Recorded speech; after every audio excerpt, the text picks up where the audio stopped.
Pomba, as 15 orações mais poderosas da Bíblia, um legado de fé que mudou a história. Prólogo, o poder das palavras que alcançam o céu. Desde os tempos mais remotos, a humanidade buscou se conectar com o divino. Entre lágrimas, clamores e silêncios profundos, homens e mulheres da Bíblia elevaram suas vozes em orações que não apenas tocaram o coração de Deus, mas também transformaram o curso da história.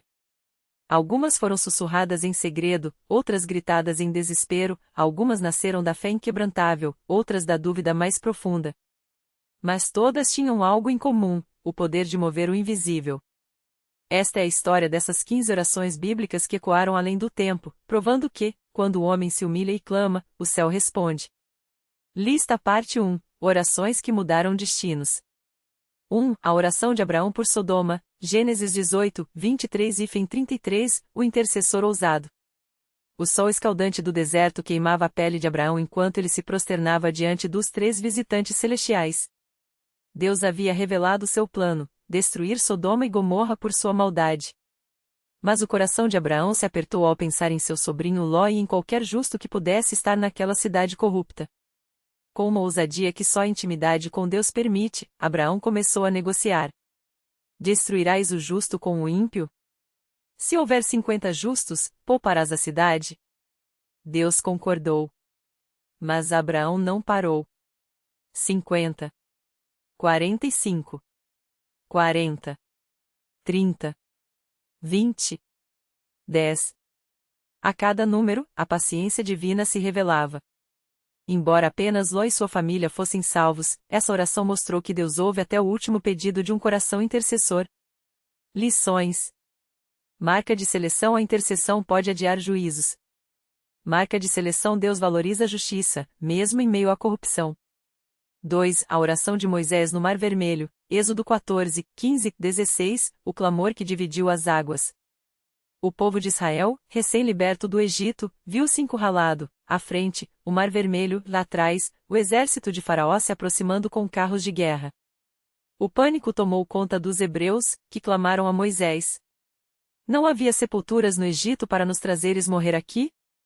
Mas Moisés, em vez de desanimar, elevou sua voz a Deus: que farei a este povo? Os egípcios estão nos perseguindo. E Deus respondeu: por que clamas a mim? Fala aos filhos de Israel que marchem. Com o cajado levantado, Moisés estendeu a mão sobre o mar. As águas se dividiram, e Israel passou a pé enxuto. Essa oração ensina que, às vezes, Deus não quer apenas ouvir nossos pedidos, Ele quer nos ver agir na fé. Lições. Marca de seleção: orações de desespero podem se tornar milagres. Marca de seleção: Deus age quando confiamos nele além da lógica. 3. A oração de Ana por um filho, 1 Samuel 1, 10, 18, o silêncio que gritou ao céu. No santuário de Siló, Ana chorava amargamente. Penina, a outra esposa de Eucana, a provocava por sua esterilidade. O sacerdote Eli, ao vê-la orar em silêncio, pensou que estivesse bêbada. Mas Ana não pronunciava palavras, seu coração clamava em dor. Senhor dos exércitos, se te dignares olhar para a aflição da tua serva e te lembrares de mim, dando-me um filho, eu o dedicarei a ti todos os dias de sua vida. Deus ouviu seu clamor mudo. Samuel nasceu, e Ana cumpriu sua promessa, entregando-o ao serviço do Senhor. Sua oração prova que Deus não precisa de palavras eloquentes, Ele ouve o coração quebrantado. Lições. Marca de seleção: Deus responde ao clamor sincero, mesmo sem palavras. Marca de seleção: promessas feitas a Deus devem ser cumpridas. Livro aberto parte 2, orações em meio à luta.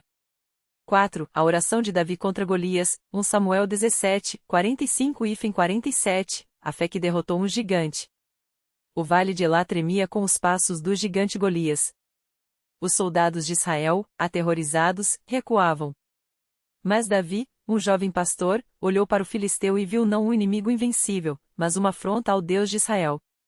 Antes de lançar sua pedra, Davi declarou: tu vens a mim com espada, lança e dardo, mas eu vou a ti em nome do Senhor dos exércitos, o Deus dos exércitos de Israel, a quem tens afrontado. Hoje mesmo o Senhor te entregará nas minhas mãos. Sua oração não foi um pedido, mas uma declaração de fé. A pedra atingiu a testa de Golias, e o gigante caiu. Davi ensina que quando oramos com autoridade espiritual, até os impossíveis se rendem. Lições. Marca de seleção: a fé em Deus é mais poderosa que armas humanas. Marca de seleção: orações de guerra espiritual devem ser cheias de autoridade. 5. A oração de Elias no Monte Carmelo, 1 Reis 18, 36, 38, o fogo que caiu do céu. O reino de Israel estava mergulhado na idolatria. O profeta Elias desafiou 450 profetas de Baal em uma prova: quem respondesse com fogo seria o verdadeiro Deus. Depois de horas de clamores inúteis dos sacerdotes de Baal, Elias reconstruiu o altar do Senhor, derramou água sobre ele e orou: Ó Senhor, Deus de Abraão, Isaque e Israel, seja hoje manifesto que tu és Deus em Israel, e que eu sou teu servo. Responde-me, Senhor, responde-me. Fogo desceu do céu, consumindo o sacrifício, a lenha, as pedras e até a água. O povo caiu de rosto em terra, clamando: O Senhor é Deus. Essa oração mostra que Deus se revela quando seu povo busca de todo o coração. Lições. Marca de seleção: Deus responde com poder quando somos radicais na fé. Marca de seleção: a oração verdadeira expõe a falsidade dos ídolos. 6. A oração de Ezequias contra Senaqueribe, 2 Reis 19, 15, 19, a carta que virou cinzas. O rei da Assíria, Senaqueribe, enviou uma carta ameaçadora a Ezequias, rei de Judá, zombando de sua confiança em Deus. Ao receber a mensagem, Ezequias a estendeu diante do Senhor no templo e orou: Inclina, ó Senhor, o teu ouvido e ouve, e abre, Senhor, os teus olhos e vê, para que todos os reinos da terra saibam que só tu és Deus. Deus respondeu por meio do profeta Isaías: 185.000 soldados assírios morreram em uma só noite, e Senaqueribe fugiu envergonhado. Essa oração ensina que quando levamos nossas batalhas a Deus, Ele luta por nós. Lições. Marca de seleção: Deus defende seu povo quando somos humildes. Marca de seleção: orações baseadas na palavra de Deus têm poder destruidor sobre o inimigo. Cruz parte 3, orações de quebrantamento e restauração. 7. A oração de Jó em meio ao sofrimento, Jó 42, 1-6, a rendição que trouxe restauração. Após perder filhos, saúde e bens, Jó foi aconselhado por amigos que o acusavam de pecado. Mas ele não amaldiçoou a Deus, como sua esposa sugeriu. Em vez disso, clamou: No saí do ventre de minha mãe e no tornarei para lá, o Senhor deu, o Senhor tirou, bendito seja o nome do Senhor. No final, quando Deus se revelou em um redemoinho, Jó se prostrou. Eu te conhecia só de ouvir, mas agora os meus olhos te veem. Por isso, me abomino e me arrependo no pó e na cinza. Deus restaurou tudo em dobro para Jó. Sua história prova que até nas piores tempestades, a oração de rendição traz bênçãos inimagináveis. Lições. Marca de seleção: a fé não é ausência de dor, mas confiança em meio à dor. Marca de seleção: Deus não nos explica tudo, mas se revela a quem o busca. 8. A oração de Salomão por sabedoria, 1 Reis 3, 5, 14, o pedido que agrada a Deus. Deus apareceu a Salomão em sonho e disse: Pede-me o que quiseres, e eu te darei. O jovem rei poderia ter pedido riqueza, fama ou vitória sobre inimigos. Mas ele orou: Dá, pois, ao teu servo um coração entendido para julgar o teu povo, para que discirna entre o bem e o mal. Deus ficou tão agradado que lhe deu não só sabedoria, mas também riquezas e honra como nenhum outro rei teve. Essa oração mostra que quando buscamos primeiro o reino de Deus, tudo mais nos é acrescentado. Lições. Marca de seleção: pedidos alinhados à vontade de Deus trazem bênçãos excessivas. Marca de seleção: sabedoria é mais valiosa que ouro. 9. A oração de Jonas no ventre do peixe, Jonas 2, 1-9, o clamor que salvou uma cidade. Depois de fugir da missão que Deus lhe deu, Jonas foi engolido por um grande peixe. Nas trevas úmidas daquele túmulo vivo, ele orou: Na minha angústia, clamei ao Senhor, e ele me respondeu, do ventre do inferno gritei, e tu ouviste a minha voz. Deus ordenou ao peixe que vomitasse Jonas em terra seca. Mais tarde, sua pregação em Nínive levou toda a cidade ao arrependimento. Essa oração ensina que até em nossos piores erros, Deus ouve o clamor sincero. Lições. Marca de seleção: Deus usa até nossas fugas para seu propósito. Marca de seleção: nunca é tarde para clamar por misericórdia. Pomba parte 4, Orações no Novo Testamento, o poder em nome de Jesus. 10. A oração de Jesus no Getsêmani, Mateus 26, 39, a submissão que salvou a humanidade. Na noite antes de sua crucificação, Jesus, em agonia, suou gotas de sangue enquanto orava. Pai, se possível, passe de mim este cálice e, todavia, não seja como eu quero, mas como tu quiseres. Essa oração mudou a história da humanidade. Jesus escolheu obediência sobre conforto, e sua morte na cruz tornou-se a maior demonstração de amor. Sua oração ensina que a verdadeira força está em render-se à vontade de Deus. Lições. Marca de seleção. A oração de Jesus no Getsêmani nos ensina a dizer sim a Deus, mesmo na dor. Marca de seleção. O maior milagre muitas vezes vem após a maior luta. 11. A oração de Estevão enquanto apedrejado, Atos 7, 59 e 60, o perdão que quebrou a violência. Enquanto era apedrejado até a morte, Estevão, cheio do Espírito Santo, olhou para o céu e orou: Senhor Jesus, recebe o meu espírito. Não lhes imputes este pecado. Sua oração quebrou o ciclo de ódio. Um dos que aprovavam sua morte era Saulo, futuro apóstolo Paulo.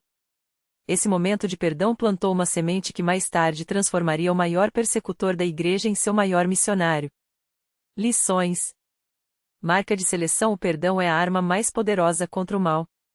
Marca de seleção. Orações em meio à perseguição têm impacto eterno. 12. A oração de Paulo e Silas na prisão, Atos 16, 25 e 26, o louvor que abriu portas. Presos em Filipos, com os pés no tronco, Paulo e Silas oravam e cantavam hinos a Deus à meia-noite.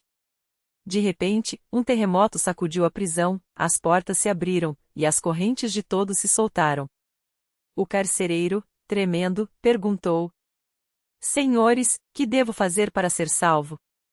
Eles responderam: Crê no Senhor Jesus Cristo e serás salvo, tu e tua casa.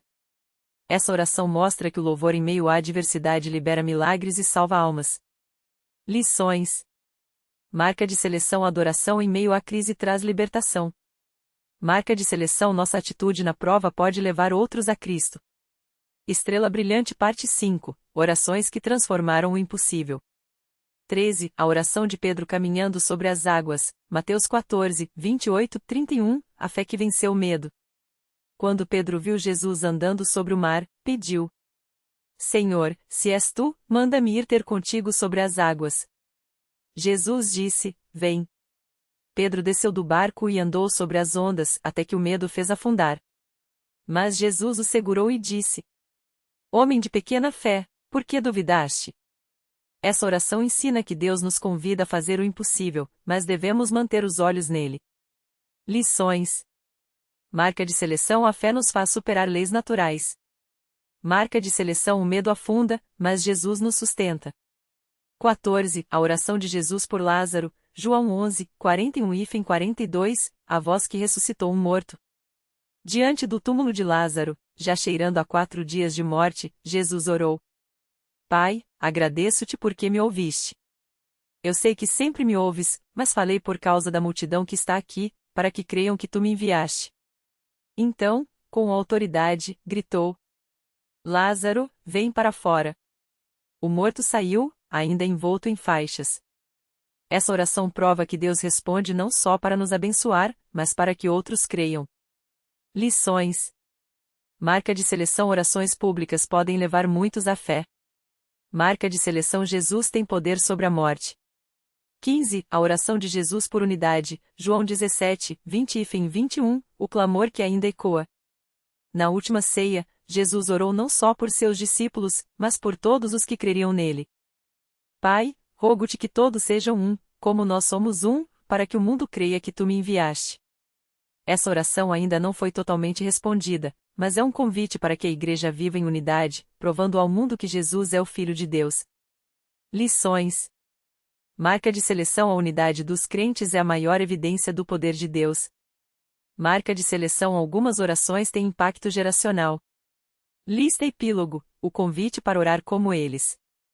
Essas 15 orações não são apenas relatos históricos, são convites. Convites para: marca de seleção branca. Ousar interceder como Abraão. Marca de seleção branca. Clamar em desespero como Moisés. Marca de seleção branca silenciar-se diante de Deus como Ana. Marca de seleção branca declarar vitória como Davi. Marca de seleção branca buscar sabedoria como Salomão. Marca de seleção branca perdoar como Estevão. Marca de seleção branca louvar na prisão como Paulo. Marca de seleção branca crer no impossível como Pedro. A Bíblia não registra essas orações por acaso. Elas são prova de que Deus ainda ouve, ainda age, ainda transforma. E hoje, qual será a sua oração? Clama a mim, e responder-te-ei. Jeremias 33, 3. Pomba que sua voz seja a próxima a mover o céu. O sopro que atravessa os séculos. A última página do manuscrito se fechou com um suspiro, como se o próprio vento que soprara sobre o Mar Vermelho, que acalmara a tempestade de Jonas e que encheu o cenáculo no Pentecostes agora repousasse entre aquelas palavras. Mas o silêncio não durou. Em um pequeno apartamento nos arredores de Jerusalém, uma mulher de mãos calejadas pelo trabalho na terra abriu os olhos no meio da noite. Seu nome, Raab, não era o da antiga meretriz de Jericó, mas carregava o mesmo peso de uma história reescrita. Ela não sabia ler, mas as palavras que ouvirá na sinagoga local, clama a mim, e responder-te-ei, haviam se aninhado em seu peito como uma brasa. Seu filho, Elias, de apenas 7 anos, tossia no quarto ao lado, o som rouco cortando a escuridão. Os médicos da clínica comunitária haviam balançado a cabeça, sem os remédios certos, não há o que fazer. Mas Raab lembrava-se da história de uma mãe que não desistira, a cananeia que insistira até Jesus curar sua filha. Até os cachorrinhos comem as migalhas, ela murmurou, apertando os punhos sobre o peito. Naquela noite, ela não orou com palavras bonitas. Não citou salmos nem invocou teologia. Seu clamor foi um lamento gutural, um nome repetido até a garganta arder, Yeshua. Yeshua. Yeshua. E então, como se o próprio chão tremesse sob seus joelhos, ela ouviu, não uma voz, mas um som, o chiado no peito do menino cessando, a respiração tornando-se suave como a de um recém-nascido. Ao amanhecer, Elias acordou pedindo água. Seus olhos, antes opacos pela febre, brilhavam. Raab não contou a ninguém. Não precisava. O milagre não era para ser exibido, mas para ser guardado no lugar onde só Deus e a fé habitam. Enquanto isso, a milhares de quilômetros, em um escritório de vidro em Nova York, um homem de terno impecável olhava pela janela, o reflexo de seu rosto cansado misturando-se às luzes da cidade. Daniel Carter havia construído um império financeiro, mas sua alma era um deserto. Na gaveta da mesa, uma Bíblia empoeirada, presente de sua avó, abrirá-se sozinha na página de Jeremias 33, 3. Ele não acreditava em coincidências, mas também não acreditava em Deus. Até aquele momento. Se você existe, pensou, com o cinismo de quem negocia com o invisível, mostre-me algo que não possa ser comprado. Não houve trovões. Não houve visões. Mas quando ele chegou em casa naquela noite, sua esposa, de quem estava separado havia meses, estava sentada à mesa da cozinha, chorando. Entre as mãos, segurava uma carta antiga, escrita pela avó de Daniel: meu neto, um dia você vai entender que algumas heranças não se medem em ações, mas em joelhos dobrados. Ela olhou para ele. Precisamos conversar. Na África do Sul, um pastor de uma igreja minúscula, perseguido por pregar em uma região dominada por seitas violentas, reuniu seus últimos fiéis em um celeiro à luz de velas. As ameaças haviam se tornado reais, sua casa fora incendiada, e o governo local ordenara o fechamento da igreja. Até quando, Senhor? Ele sussurrou, enquanto as lágrimas dos idosos e crianças misturavam-se à fumaça das velas queimadas. Foi então que a porta do celeiro se abriu. Não com estrondo, mas com um sopro de vento que apagou todas as chamas, exceto uma. Um homem alto, de pele marcada por cicatrizes, entrou. Era um ex-membro da seita que os perseguia. Sonhei com um homem chamado Estevão, disse ele, a voz quebrada. Ele me perguntou por que eu apedrejava os que oravam. E então, eu vi. Vi tudo. Naquela noite, o celeiro tornou-se um altar. E o som das vozes unidas em oração ecoou além das paredes, como se o próprio céu se inclinasse para ouvir. Porque a história não terminou. As orações de Abraão ainda ressoam nos corações que intercedem pelos perdidos. O clamor de Moisés ainda soa nos lábios daqueles que se colocam na brecha.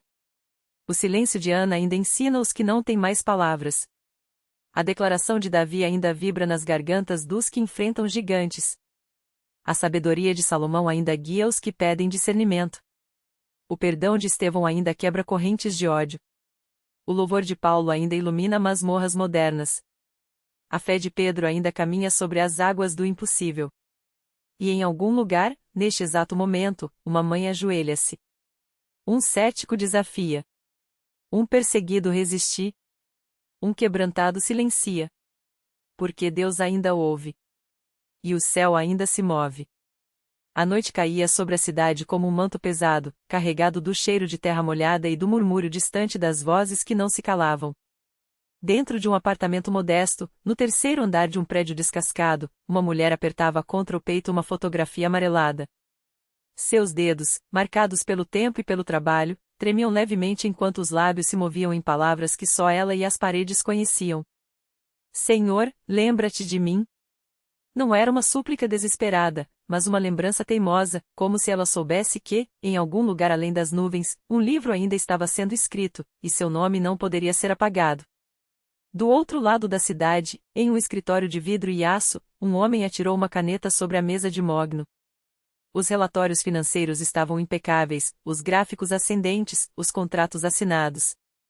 Mas seus olhos, frios e calculistas, fixaram-se no vazio como se buscassem algo que os números não podiam medir. Prove que existe, murmurou, mais para si mesmo do que para o silêncio que o rodeava. Não era uma oração, era um desafio. E o céu, que não se intimida com a arrogância, inclinou-se um pouco mais.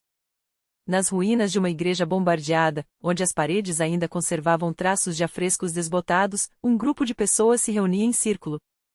As mãos se entrelaçavam, os olhos se fechavam, e entre os escombros, uma voz jovem e firme recitava: mesmo que ele me mate, nele esperarei. As sombras da perseguição pairavam sobre eles, mas algo dentro daqueles corações queimava mais forte que o medo. O chão, impregnado de sangue antigo e lágrimas recentes, parecia estremecer levemente, como se a terra mesma testemunhasse. Em um hospital, entre o zumbido das máquinas e o cheiro antisséptico, um homem de cabelos brancos olhava pela janela. Seu corpo, fraco e marcado pela doença, contrastava com a clareza dos seus olhos. Não havia mais palavras, nem lágrimas. Apenas um silêncio profundo, como o de Ana no templo, quando a dor é grande demais para ser traduzida em sons. Mas no peito, uma certeza quietinha, ele sabe. E então, como um sopro súbito, algo mudou. Não houve trombetas, nem relâmpagos. Apenas um suspiro quase imperceptível, como o vento que passa entre as folhas sem que ninguém saiba de onde veio. A mãe no apartamento sentiu um calor nos ombros, como se mãos invisíveis tivessem se apoiado ali. O cético no escritório estremeceu quando, por um segundo, o reflexo no vidro não foi o seu. Os perseguidos na igreja ouviriam, dias depois, que as ordens de prisão haviam sido misteriosamente canceladas. E o velho no hospital, ao fechar os olhos pela última vez, sorriu porque viu, não um túnel, mas um rosto. Porque a história não termina. Ela apenas se desdobra, página após página, escrita com tinta de graça sobre o pergaminho rasgado do tempo. E em cada linha, em cada vírgula, em cada espaço entre as palavras, há um convite silencioso: continua. Acredita. Resiste. Porque Deus ainda fala. E o mundo, mesmo sem querer, ainda treme. O vento que passava entre as folhas não tinha nome, mas carregava consigo o peso de todas as preces esquecidas nos cantos dos quartos, nos suspiros entre uma tarefa e outra, nos joelhos dobrados quando ninguém olhava. A mãe no apartamento apertou os ombros, como se abrigasse algo que não podia ver, e o calor se espalhou pelo peito, suave como uma promessa. Ela não soube explicar, depois, porque chorou, apenas soube que, pela primeira vez em anos, a solidão não doía. No escritório, o cético afastou-se da janela com as mãos trêmulas. O reflexo havia voltado ao normal, mas algo nele permanecia diferente, uma sombra de dúvida onde antes havia apenas certeza. Ele não se ajoelhou, não clamou, não mudou de vida da noite para o dia. Mas, dali em diante, cada vez que o desespero batia à porta, uma voz quietíssima quase imperceptível lhe sussurrava: espere. E ele esperava. Os perseguidos na igreja não souberam nunca quem rasgou os papéis das ordens de prisão, nem porque os soldados, de repente, viraram as costas e se foram. Apenas ficaram, por um longo tempo, sentados nos bancos de madeira, ouvindo o eco de um silêncio que não era vazio. Depois, um a um, levantaram-se e voltaram para suas casas, carregando consigo não a certeza da vitória, mas a estranha paz de quem sabe que, em algum lugar, alguém velava. O velho no hospital exalou pela última vez com um sorriso nos lábios, e as enfermeiras juraram ter visto, por um instante, a luz da janela tremer como se algo a tivesse tocado ao passar. Seu corpo ficou leve, como se já não pertencesse inteiramente à terra. E quando o enterravam, dias depois, um pássaro pousou no caixão e cantou uma nota longa, clara, antes de voar para longe. Porque a história não termina. Ela se tece, fio a fio, com as escolhas que ninguém vê, com as lágrimas enxugadas em segredo, com os pequenos atos de coragem que não ganham monumentos. Deus fala no tremor das folhas, no calor inesperado nos ombros, no reflexo que vacila, na ordem que se desmancha, no último suspiro que se torna canção. O mundo treme, sim, mas não de medo. Treme porque, sob a crosta do ceticismo e da dor, algo lateja, insistente e antigo, a memória de que somos amados. E assim, sem alarde, a graça continua a escrever. Não em letras de fogo, mas em sinais tão sutis que só os que estão atentos os reconhecem. Um convite que não precisa de palavras, acredita. Não porque tudo será fácil, mas porque nada, nem a escuridão, nem o tempo, nem a morte é mais forte do que isso. Do que um Deus que se recusa a deixar a história acabar.